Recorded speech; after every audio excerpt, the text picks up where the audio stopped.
5% का राइज हुआ है। तो पिछले जो 15-20 मिनट में उन्होंने एक्शन देखा है, तो वहां बहुत जबरदस्त तरीके से लॉन्ग बिल्डअप देखने मिला है और इंस्टीट्यूशनल साइड का लॉन्ग बिल्डअप है, ऐसा डीलिंग रूम्स बता रहे हैं। तो यहाँ बीटीएसटी करके चले, ये भी डीलिंग रूम्स की रिकमेंडेशन है। तो मोरलेस श्रीकांत के साथ का व्यू जो है वो अग्री हो रहा है डीलिंग रूम्स के साथ। इसके अलावा एसबीआई लाइफ पे हमने काफी चर्चा की थी। यहाँ भी अगर आप देखें तो आज जो है शाम को आईआरडी की वेबसाइट पे इंश्योरेंस की डेटा आएगी पहली तिमाही के लिए और जून के महीने के लिए। और लोगों का कहना ये है, एक्सपर्ट्स का कहना ये है कि जो इंश्योरेंस डेटा आएगा वो बहुत अच्छा हो सकता है ग्रोथ वाइज। तो जहां जहां ग्रोथ है वहां वहां मेरे हिसाब से फ्लोज और फंड्स मूव होंगे। और मुझे डीलिंग रूम्स से ये जानकारी मिल रही है कि पहला क्वार्टर जो है इंश्योरेंस कंपनीज के लिए अच्छा हो सकता है, खास करके जून का महीना। तो एसबीआई लाइफ पे खरीदारी करके चले, ऐसा डीलिंग रूम्स का रिकमेंडेशन है। और पिछले एक वीक में हमने देखा है स्टॉक ने लगभग 7-8% का रिटर्न तो ऑलरेडी दे दिया है। और अगर हम मिड कैप्स की बात करें तो ध्यान दीजिएगा तमिलनाडु न्यूज प्रिंट पे टीएनपीएल, यहाँ काफी सारी एचएनआई एक्टिविटी हो रही है और डीलिंग रूम्स को लगता है कि 10 से 15% का यहाँ शॉर्ट टर्म अपसाइड देखने को मिल सकता है। अगर आप टीएनपीएल की बात करें तो स्टॉक में लगभग लगभग 5% का डिविडेंड यील्ड जो है पॉसिबल हो सकता है। और स्टॉक अपने 100 दिन के मूविंग एवरेज के ऊपर ट्रेड कर रहा है। और टीएनपीएल की खास बात यह है कि इसकी जो बुक वैल्यू है पर शेयर वो है 240 रुपए। और 240 रुपए की बुक वैल्यू का स्टॉक लगभग लगभग 120 रुपए पे मिल रहा है। तो अगर आप डीलिंग रूम्स की माने तो डिविडेंड यील्ड और वैल्यूएशंस और बुक वैल्यू अगर आप देखें तो हर पैरामीटर्स पर टीएनपीएल काफी अट्रैक्टिव है। और आज के अगर आप वॉल्यूम्स देखें तो लगभग 30 से 40% ज्यादा है वीकली एवरेजेस से। तो टीएनपीएल में शॉर्ट टर्म सेगमेंट से खरीदारी करके चले, ऐसा डीलिंग रूम्स का रिकमेंडेशन आ रहा है। ठीक बात है। तो देखिए टीएनपीएल पसंद है, डीलिंग रूम्स में चर्चा चल रही है, और इंडसइंड बैंक और एसबीआई लाइफ। तो डीलिंग रूम का चैटर तो आपने सुन लिया। अब और 11,000 के बारे में क्या कह रहे हैं ये भी तो बताइए।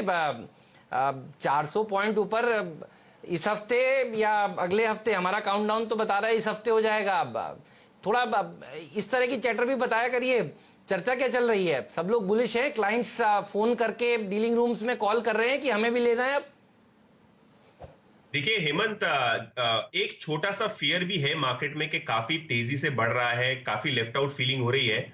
और हेमंत, मैं ये बात क्लियर करना चाहता हूं कि अगर आप बिजनेस चैनल्स देखते हैं तो सीएनबीसी आवाज पे सारे जो एक्सपर्ट्स हैं, सारे जो एंकर्स हैं इंक्लूडिंग आप, इन्होंने एक पॉजिटिव वातावरण बना के रखा था मार्केट में लोअर लेवल्स पे। तो मेरे हिसाब से वो बहुत बेहतरीन तरीके से हेल्पफुल रही है ट्रेडर्स को, इन्वेस्टर्स को। हमने कोई टाइप का भय नहीं फैलाया कि मार्केट और गिरेगा, लॉकडाउन सिचुएशन है, पैनिक कोई टाइप का नहीं था।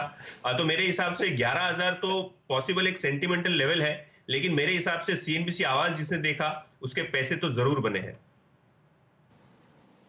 बिल्कुल सही बात है। ट्विटर पर आप देखिए रोज शाम को बाजार बंद होने के बाद क्या क्या लोग लिखते हैं।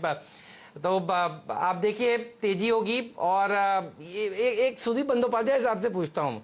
सुदीप सर, मेरा एक सवाल आपसे ये है, देखिए 10,000 सब लोग कह रहे थे नहीं होगा, 10,000 के पार निकल गए, 11,000 भी अब होगा, इसके बाद क्या ये चांसेस भी हैं कि भारतीय बाजार दिसंबर से पहले एक ऑल टाइम हाई भी लगा दें, या थोड़ा सोचना इस बारे में अभी जल्दबाजी है? वैसे पहले 11,000 के बारे में भी 3 महीने सोचना बहुत जल्दबाजी लोग कहते थे, लेकिन देखिए अब आपके सामने है, 200 पॉइंट दूर है हम केवल। जी हेमंत, आपका कहना बिल्कुल सही है। देखिए मार्केट का एक बहुत अच्छा पॉजिटिव मोमेंटम है और FY21 का बात कोई नहीं कर रहा है अभी, सब लोग FY22 की बात कर रहे हैं। और अगला फिस्कल में इंडिया का जीडीपी ग्रोथ का जो एस्टिमेट्स आ रहे हैं ग्लोबल इंस्टीट्यूशन से या डोमेस्टिक इंस्टीट्यूशन से, वो करीबन 6 से 9% के बीच में। और 6 से 9% का अगर जीडीपी ग्रोथ इंडिया दिखाता है FY22 में, तो जरूर मार्केट दौड़ेगा। और इसके जो शुरुआत वो जरूर दिसंबर 21 जिसे दिसंबर 20 में ही हम लोगों को देखने को मिलेगा, क्योंकि we will be gearing up for that kind of a growth. और मार्केट जैसे हम लोग जानते हैं हमेशा आगे चलता है, जो एक्चुअल इकोनॉमी है उसके आगे चलता है। तो I won't be surprised if market reaches new high by December 20। बात यहाँ पे 2-3 चीज है। एक, ग्लोबल लिक्विडिटी बहुत अच्छा है, ग्लोबल इन्वेस्टर्स का मूड रिस्क ऑन है, और तीसरी बात है, इंडिया के जो इकोनॉमिक इंडिकेटर्स हैं वो इम्प्रूव हो रहे हैं। हाँ, कोविड के कारण एक डिवास्टेशन कुछ हद तक हुआ है, पर अब जो इंडिकेटर्स सामने आ रहे हैं, मॉनसून ठीक ठाक चल रहा है, जो चाइना का बॉर्डर टेंशन वहां पे भी थोड़ा कूलिंग ऑफ होने को दिख रहा है। तो ओवरऑल हम लोगों को लगता है कि पेंटअप डिमांड भी वापस आएगा, रूरल डिमांड वापस आ रहा है। सब मिला के लग रहा है कि मार्केट का मूड पॉजिटिव है और ये बरकरार रहेगा। बीच बीच में प्रॉफिट बुकिंग आएगा और ये आना भी चाहिए, ये हेल्दी है मार्केट के लिए। इस बीच आप एक स्टॉक देखिए, लुक एट ब्रिटानिया, 3683।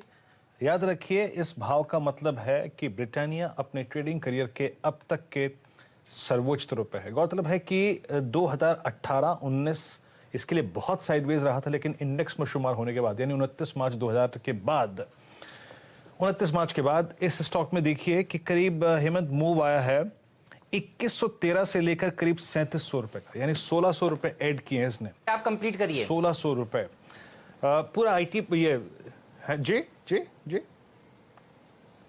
मैं कह रहा हूं कारण भी बताता हूं, पहले आप पूरा कंप्लीट करिए स्टेटमेंट ब्रिटानिया का, फिर मैं बताता हूं कारण क्या है आज का। हाँ जी, और एक और चीज है हेमंत की, ये जो ब्रेकआउट है ये बेहद शानदार है। श्रीकांत, बहुत संक्षेप में रखिएगा एक टेक अपना, और इस ब्रेकआउट के बाद 3620 3680 के क्लस्टर को पार करने के बाद अब कौन सी चैनल खुलती है और उसका टारगेट क्या होगा अप्रोक्सीमेटली? देखिए, इसके बाद वैसे न्यू टेरिटरी में अगर आ गया है तो जो नेक्स्ट साइकोलॉजिकल लेवल है वो है 4000 के करीब का, और इसमें जैसे सस्टेन्ड बाइंग दिख रही है और जो ट्रेंड लाइन को ये फॉलो कर रहा है, ये क्लियरली इंडिकेट करता है कि अगर पोजीशंस अगर आपके हाथ में अगर हो तो उसे होल्ड करके रखें।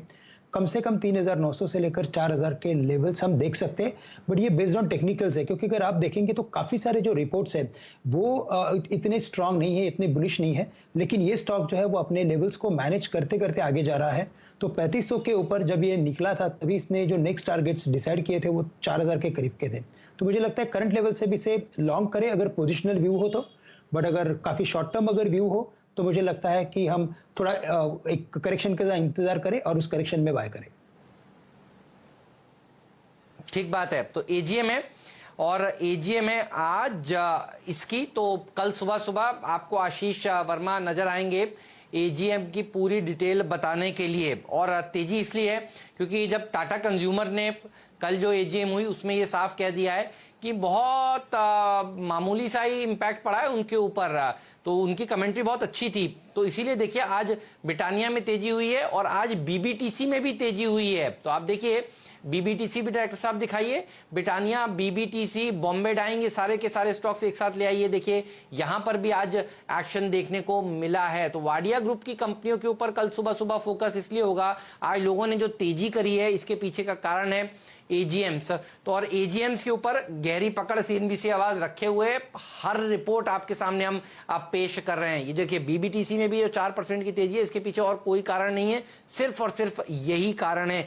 एजीएम का आउटकम टाटा केमिकल का भी देखिए सामने आ जाएगा, उसकी भी आज एजीएम है और सनोफी की भी एजीएम है। इन एजीएम्स के ऊपर आपकी कोई राय? टाटा केमिकल के ऊपर खासतौर पर हमारे फंडामेंटल एक्सपर्ट सुदीप जी से पूछते हैं। सुदीप सर, और ब्रिटानिया की एजीएम से आप क्या उम्मीद कर रहे हैं? देखिए, ओवरऑल ब्रिटानिया का परफॉर्मेंस हमेशा अच्छा रहा है और ये कोविड के कारण जो भी डिसलोकेशन हुआ था उसमें ब्रिटानिया के प्रोडक्ट्स के हम लोग ये नहीं मानते हैं कि बहुत ज्यादा डिमांड में प्रॉब्लम आया है। तो परफॉर्मेंस तो अच्छा ही रहा है और आने वाले दिनों में भी अच्छा रहेगा। ब्रिटानिया में सिर्फ जो मुझे जो चिंता रहता है वो वैल्यूएशन को लेके, क्योंकि बहुत अच्छा वैल्यूएशन पे, एलिवेटेड वैल्यूएशन पे काम हो रहा है। तो यहाँ पे मैं निवेशक को थोड़ा सतर्क रहने की सलाह देता हूँ। कोई प्रॉब्लम नहीं है, डिमांड में प्रॉब्लम नहीं है, कंपनी के परफॉर्मेंस में प्रॉब्लम नहीं है, सिर्फ वैल्यूएशन थोड़ा एलिवेटेड है, तो सतर्क रहिए, मार्जिन ऑफ एरर बहुत कम है। टाटा केमिकल्स के बारे में कहूंगा कि जो कंज्यूमर बिजनेस डाइवेस्टमेंट होने के बाद एक फोकस्ड कंपनी बन गया है और ये जो फोकस वापस आया है कंपनी में over a long period of time, over a medium to long term, हम लोग मानते हैं कि टाटा केमिकल्स के लिए भी ये अच्छा है। फोकस्ड कंपनी के तौर पे आगे बढ़ेंगे और शेयर होल्डर्स को रिवार्ड करेंगे। टाटा कंज्यूमर का कमेंट्री तो हम सुन ही चुके हैं और उनके लिए तो टाटा केमिकल्स के जो कंज्यूमर प्रोडक्ट्स आने के बाद बहुत अच्छा ग्रोथ आने की उम्मीद है।